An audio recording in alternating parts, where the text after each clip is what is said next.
Lord God, and the fellowship of the Holy Spirit be with you all. So dear brothers and sisters, we are gathered to celebrate the marriage and to witness the oneness between Jesse and Kathleen. As their Christian family, we remind them that they are called to a life of oneness and fidelity as husband and wife. So let us rejoice with them and ask God's blessing for them and their future children. Father, you have made the bond of marriage a holy mystery, a symbol of Christ's love for His church. Hear our prayers for Jesse and Kathleen. With faith in you and each other they pledge their love today. May their lives always bear witness to the reality of that love today. Jesse and Kathleen, at your young age, you have to go out to a family.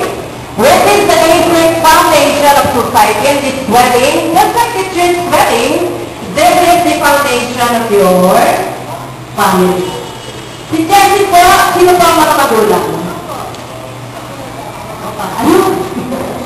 Okay, tatay, nanay, si Gustavo and Erlinda, present. Si Gustavo, nasa? Nasa Japan. Okay. So si Catherine Baltasar and Cynthia.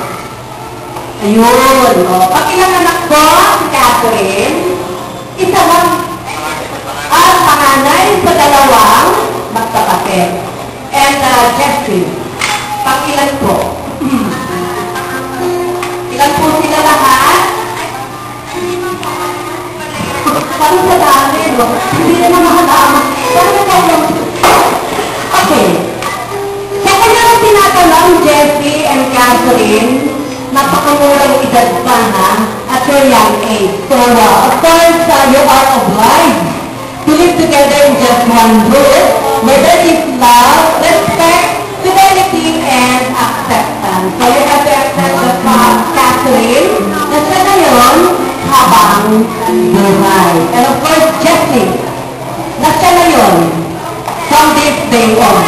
Because God in the Holy Bible makes us understand that this marriage, it is a very honorable state of marriage. It is basically instituted, signifying the mystical union that is between Christ and His church. And in the physical manifestation, the husband, Jesse, and wife relationship, for better or for worse, for richer or poorer, in sickness or in health, till death do us part. And so God is eternal, and so this marriage contract is also eternal. Diba? So ang pag-aasawa para sa akin, ano po, napakasagrado. Hindi lamang per isa o dalawa na ikakasal ko in just one day. Napakarami. Kaya nga po, people from all walks of life, ano po, naikasal na natin. So it's nice to meet you people, ano, from San Vicente, ano po. Lahat po kayo. Parang marami ako na ikasal doon. And of course, bakit gumagano kayo na? Taga saan ka? Okay. So, meaning to say, ito po yung oras at sandali ng pinaka-masayang sandali. Dahil tayo po mga magulang, pag nakita natin yung mga anak natin ay kinakasal, parang mo nandun yung mixed emotion, di ba? Yung iyak, tuwa, nandun lahat. But of course, this is only the beginning of all the trials, of all the happiness. And of course, lahat ng bagok ng buhay ay pupunta pa sa inyo. God is the center ng lahat ng gagawin ninyo. And siguro, hindi pa na matapos ang pag-aaral, you just go back to school and study.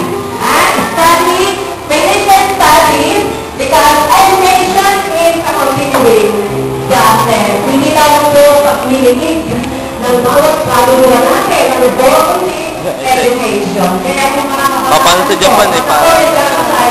I urge the mothers and the please urge your children to go back to school and finish your studies. Ito ang sabi natin na be a career man and woman. Ano po?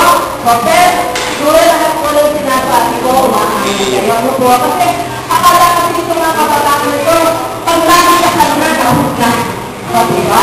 Pero ang hindi nila alam, ay sinubukan sila sa pinakamatinding pagsubok ng buhay. Diba? Sa kanya, buwa. Kaya siguro, silahan nyo na naman ako. So, kaya nung dito yun ko, I had it started from 1998. So, 12 years na pangagatol ko po.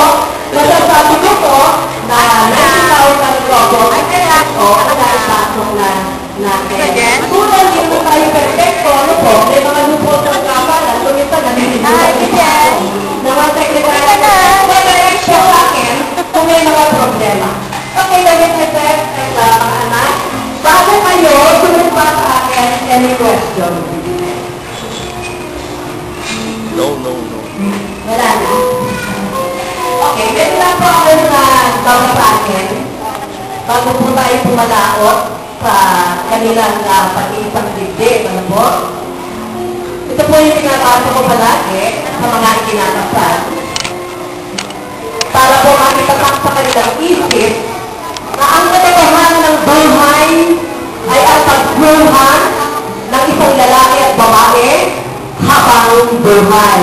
Mga anak, hindi biro ito na, hindi porque nakikasal na kayo, hindi na kayo mag-iisip ng pagplano ng pamilya, ha?